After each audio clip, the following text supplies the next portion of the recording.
Another Saturday and another update on my Korean. Oh, and I cut my own hair again. I'm still afraid to go to the barber to get it done properly.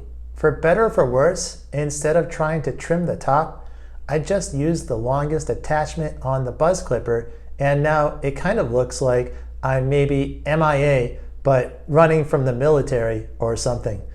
I was doing really well on Link and had 10-day streak or something going, but then I missed a day. And well, this week I haven't gotten too much Link in.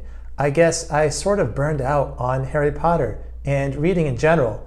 I did get back into Link last night, hitting my daily goal of 100 new links, and I didn't stop Korean either, so I'm not worried.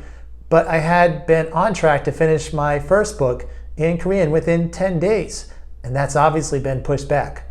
Some people say that you should just read something until it gets boring and then immediately switch to something else.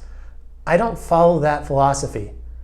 I really get a sense of accomplishment from finishing a book, and especially my first book in a foreign language. I wouldn't want to just switch to another book because this one got dull. Of course it got dull. My reading skills are bad. I'm going slowly. And in fact, I've been reading this book since November of last year. But I will finish this book. Oh yes. But not this week. This week, I somehow got into watching TV videos and listening to real Korean a lot more. In particular on Netflix. I like fantasy, sci-fi, anything that is a break from reality. So I started rewatching a K-drama I really enjoyed about a year ago or so called Black. It's kind of a ghost or fantasy story involving a lot of murder, betrayal, cover-ups, and the co-lead is a Shinigami. Okay, that's Japanese. I don't know the Korean.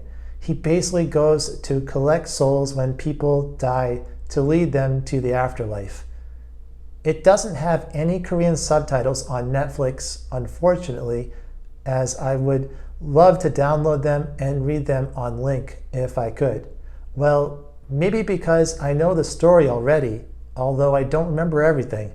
It seems to leave a bit more brain power to focus on the Korean, and it seems I'm picking stuff out better than usual, but it's still just bits and pieces, which leaves me to the other thing I'm wondering about as I sit through this drama and some other shows on YouTube too in Korean, but which my understanding is fleeting and less often than not.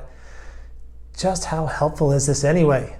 I'm pretty sure it's something Matt and Yoda encourage as part of the immersion, and they say you should do it from the get-go, I think. But strangely, they also say not to do shadowing early on. I don't know how early on I am in their estimation. I guess until I can get the gist of a drama without any subs, even Korean, I will feel like a beginner. I was on a Discord channel going off about this a bit. I was told it's a bit like a leap of faith. You really have no evidence at all to show that what you're doing is helping, but you need to believe anyway and devote yourself to it. That sounds accurate.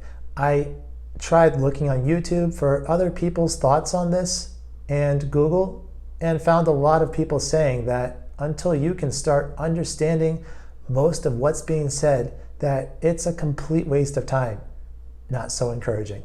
I haven't given up the faith in it though. It does feel a lot like reading a book in Korean without using a dictionary at all, ever, even though I'm completely lost. I am assuming that there is still something going on behind the scenes in my mind, and it's making adjustments to deal with this barrage of input, trying to make some sense out of it and making some progress, even if it's slow. I'm also assuming that hearing the language every day, preferably for several hours, but I can't always make that happen, is telling my unconscious mind that Korean is more important, so that when I go to sleep every night and my subconscious brain decides what information to cut and what gets retained into long-term memory, it will choose to retain more Korean grammar, phrases, and vocabulary. I hope. I've been doing nearly 2 hours of Anki every day. I'm focusing on the new grammar deck I made from the cheat sheet and the topic 1 and 2 vocabulary book I got from Japan, and my sentence deck with material mostly mined from howtostudykorean.com. I suppose it's weird, but I enjoy Anki.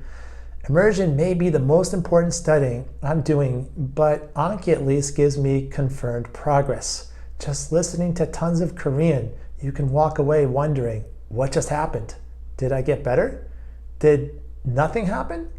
Anyway, I'm off to go jogging while listening to Korean YouTube. Thanks for watching, and I hope to see you in the next update.